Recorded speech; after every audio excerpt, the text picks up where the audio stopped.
నమస్తే, నేను విజయారెడ్డి. అసెంబ్లీలో వాడి వేడి చర్చలు జరుగుతున్నాయి. నిజంగానే రాష్ట్రాన్ని అప్పుల కుప్పగా మార్చిరా? అంటే ఒకవైపేమో ప్రతిపక్షమేమో ఒక ఫిగర్ చెప్తుంది, మరి అధికార పార్టీ ఏమో మరి ఒక ఫిగర్ చెప్తుంది. ఇందులో వాస్తవం ఎంత? అంటే ఎలక్షన్ల ముందు ప్రచారానికి ఉపయోగపడింది ఓకే, 7 లక్షల కోట్ల అప్పు చేసిండ్రు బీఆర్ఎస్ ప్రభుత్వం గతంలో అనేసి పదే పదే చెప్పారు. బట్ అదే పాటని ఇప్పుడు అసెంబ్లీ వేదిక కూడా అదే చెప్తున్నారు. తీరా చూస్తే ఆ ఫిగర్లు మ్యాచ్ అవ్వట్లేదు. మేము చేసింది ఇంతే, మీరు చెప్తుంది ఇంత అబద్ధాలు చెప్తారా అనేసి సభా హక్కుల కింద నోటీస్ ఇవ్వడం కూడా జరిగింది. అసలు ఇంతకీ ఏది వాస్తవం? సో ఈ విషయాల గురించి మనం డీప్ డిస్కస్ చేద్దాం. మనతో ఉన్నారు మాజీ మంత్రి పొన్నాల లక్ష్మయ్య గారు మనతో ఉన్నారు. సార్ నమస్తే. సార్ నమస్కారం అమ్మా. నమస్కారం. సార్, అసెంబ్లీ దేవాలయం అంటారు. అవునా? జనరల్గా కనిపించట్లేదు కదా, అట్లా అనిపిస్తున్నదా? మాట్లాడేటప్పుడు మాటలు మాత్రం ఒక దేవాలయం లాగా, అంటే ఏదైనా ఒక వర్డ్ ఎక్స్ట్రీమ్గా ఈనాటి ప్రభుత్వాలు, ఈనాటి నాయకులు మాట్లాడేదాన్ని బట్టి ఇంకా పాతకాలపు దేవాలయాలుగా మనం అనుకోవాల్సిందని గుర్తు చేస్తున్నారా? మీరే సాక్ష్యం. అంటే ఇప్పుడు జరుగుతున్నది అంటే 7 లక్షల అప్పు అయిందన్న విషయము మనం అసెంబ్లీ ఎలక్షన్లకు ముందు వీళ్ళు ప్రతి సభలో ప్రజలకు చెప్పే ప్రయత్నం చెప్పారు. నమ్మిరా నమ్మలేదో, మీ మీద ఇంత తప్పు పడ్డది అనేసి 7 లక్షలు అన్నట్టు అర్రాస్ బాట పడినట్టు పదం బాగుంది, సంఖ్య బాగుందని చెప్పారు. సో ఈరోజు అదే అసెంబ్లీలో మళ్ళీ చర్చకు వచ్చినప్పుడు కూడా ఈరోజు మాట్లాడిన మాటలో భాగంగా వీళ్ళు చెప్తుంది ఏంది, పాత అప్పుతో కలిపి అంటే గతంలో వీళ్ళు 2014 నాటికి ఉన్నది 72,658 కోట్లు, ఇంక్లూడింగ్ వాటితో కలిపితే అయ్యింది కేవలం 3,89,673 కోట్లు అని చెప్తున్నారు. ఈ 7 లక్షలు ఏంది? వీళ్ళు చెప్తున్న ఈ 3,89,673 కోట్లు ఏంది? కార్పొరేషన్స్ కలిపినా కూడా 7 అవ్వనట్టుంది కదా. మరి ఏంటి ఇది? అంటే తెలియదనా ప్రజలకి? ఇప్పుడు ఈ చర్చ ఎందుకు వస్తున్నది? నాది ఫండమెంటల్ క్వశ్చన్. ఇప్పుడు పార్టీ ఎన్నికలు, ప్రకటనలు, ఓట్లు, ఇది అంతేనా? గత ప్రభుత్వం అంటే ప్రభుత్వం మారింది కాబట్టి గత ప్రభుత్వం అనాల్సి వస్తుంది, అంతే కదా. ఓట్ల నాటికి అప్పుడు ఉన్న ప్రభుత్వం కేసీఆర్ గారు ఏం చేశారనేది ఇవాళ కొత్తగా చెప్తున్నావా? సంవత్సరం తర్వాత ఆ రోజు మీరు మాట్లాడేటప్పుడు, ఓట్లకు జనం ముందు పోయినప్పుడు ఇవి అప్పుడు మీకు తెలియదా? తెలిసిన తర్వాత కూడా ఆ సంక్షేమ కార్యక్రమాలు మీరు కొనసాగిస్తున్నారా? ఇంత అప్పులమయమైందని ఇప్పుడు ఇంత బాగా అవుతున్నారే, మరి మీరు ఇచ్చిన హామీలు ఏ బేసిస్ మీద ఇచ్చారు? 420 కానీ, 5 గ్యారెంటీలు కానీ, 6 గ్యారెంటీలు కానీ, దానికి ఎంత అవుతుందో ఇప్పటికైనా, ఈ రోజుకైనా, ఎప్పుడైనా, ఎన్నడైనా రేపు అసెంబ్లీలో చెప్తారా ఎంత అవుతుందో? చెప్పలేరు. అదే కాదు, అది పోకుండా ఒక విజనరీలాగా మూసి 1,55,000ని, 24 లక్షల ఇండ్లకు దాదాపు 1,60,000 కోట్లు, అంతేనా? తర్వాత 20,000 గ్రీన్ పవర్కు అదొక 1,20,000 కోట్లు. తర్వాత ఇప్పుడు 16,000 ఎకరాలు ఏదో కొంటాము, అదే ఏం సిటీ, అది ఏదో సిటీ అంటారు కదా, అగో చూసావు, 4th సిటీ, దానికి 16,000 ఎకరాలు కొంటారట. ఎకరం రూపాయికి వస్తుందా, 2 రూపాయలకి వస్తుందా? 16,000 ఎకరాలకి ఎంత అవుతుంది? 5 లక్షలైనా 80 లక్షలు, 80,000 కోట్ల, అవునా కదా? మరి 1,55,000, 1,20,000, 1,60,000, మరో 80,000 కోట్లు, మొత్తం ఎంత అవుతుంది? 1,50,000, 1,20,000, 2,70,000, తర్వాత 1,60,000, 4,30,000, మళ్ళీ ఇదొక 80,000 కోట్లు, అంటే 5 లక్షల కోట్లు కొత్త ప్రాజెక్టులు.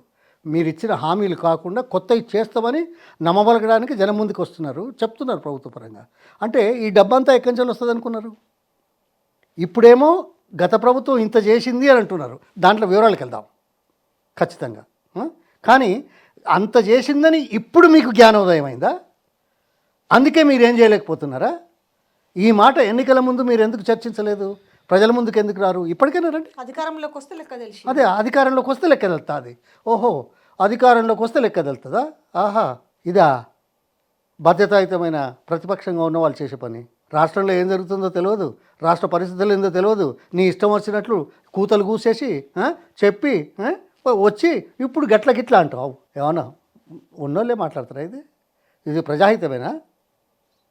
ప్రాంతం కోసమా చేసేది? కాదే. కళ్ళబొల్లి మాటలు మాట్లాడి బయటపడదామనే ఉద్దేశంతో చెప్పిన మాటలకు ఇవాళ కప్పిపుచ్చుకోవడానికి చేసే ఎత్తుగడల్లో ఓహో గత ప్రభుత్వంలో 7 లక్షల కోట్లు, వస్తావా? చర్చకు వస్తారా?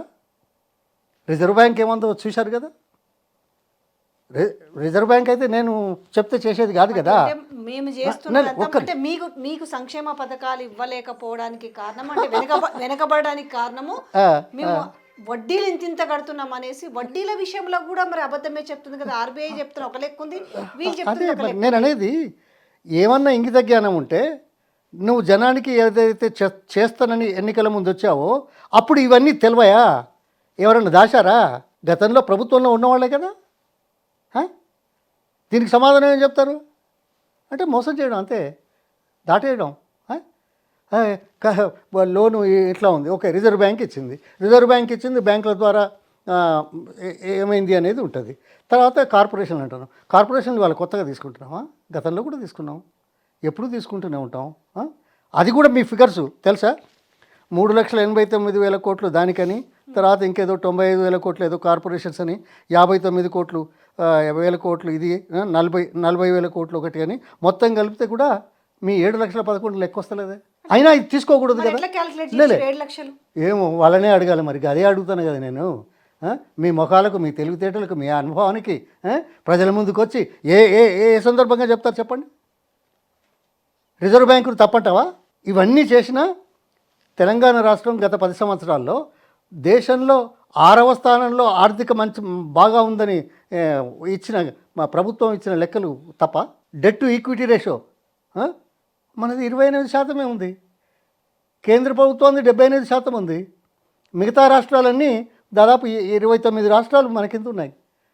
పెట్టుబడి వ్యయం మొత్తం దేశంలోనే మనం అభివృద్ధి కోసం చేసేది బెస్ట్ అని చెప్పి కితాబు ఇచ్చారు. Is a fact of.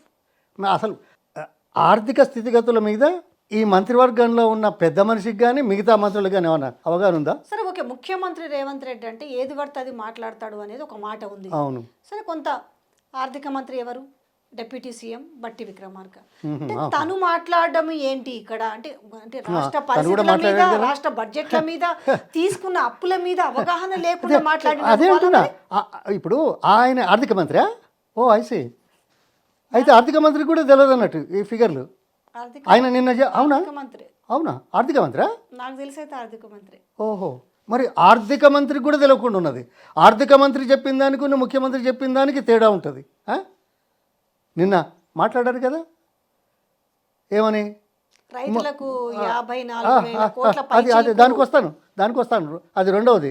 ఇప్పుడు అప్పుల మీదనే ఆర్థిక మంత్రికే అవగాహన లేదని తేలిపోయిందా? ఏమిచ్చారు? ఇగో ఈ ఫిగర్స్ అని ఇచ్చారు. కార్పొరేషన్ అవన్నీ కలిపినా 7,11,000 అయితే లేదే.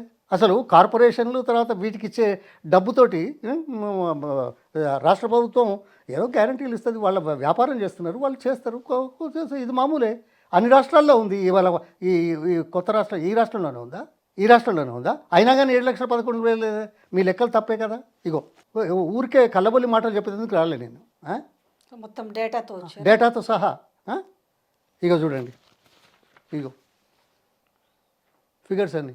వస్తారా చర్చకు? మొదలు మీ హామీలకు ఎంత అవుతుందో చెప్పండి. వీటి లెక్కల తర్వాత చూద్దాం. ఏ మొహం పెట్టుకుని ఆ హామీలు ఇచ్చారు? రాష్ట్రం యొక్క పరిస్థితి దేశంలో చిన్న పైసలు 41,000 కోట్లు వేసిరేంది, ఎక్కువ ఇచ్చిరట కదా వాళ్ళు. చెప్తా. ఇగో ప్రజల ముందుకు అడ్వర్టైజ్మెంట్స్ యాడ్స్ ఇచ్చారు. ఆ ఇచ్చిన రోజేమో 54,280 కోట్లు అన్నారు. దాంట్లో వివరాలకు పోదాం. నిన్న ఆర్థిక మంత్రి ఏంటి కదా, ఆయన ఏం చెప్పాడో తెలుసా? 50,000 ఎంత ఉంది? 50,953. ఆగు. పత్రికా ప్రకటనలో ఏమో 54,280. ఈయన చెప్పిందేమో 50,000. అంటే ఒక లెక్క ఉండదా? ఎవరికి వారు అదే అడుగుతున్నానమ్మా. అదే నాకు డౌట్ వచ్చింది, ఎందుకంటే మీరు ఆ ప్రభుత్వంలో చాలా కాలం పనిచేసి. ఈ లెక్కలు కూడా తప్పే అంటున్నా. ఇది కూడా తప్పే అంటారా? ఈ లెక్క ఇందులో ఏమిచ్చారు? ఒక్క నిమిషం. ఇందులో ఏమిచ్చారు? 54,000 కోట్లలో ఏమన్నా అర్థం ఉందా? 7,625 వేరే ప్రొక్యూర్మెంట్.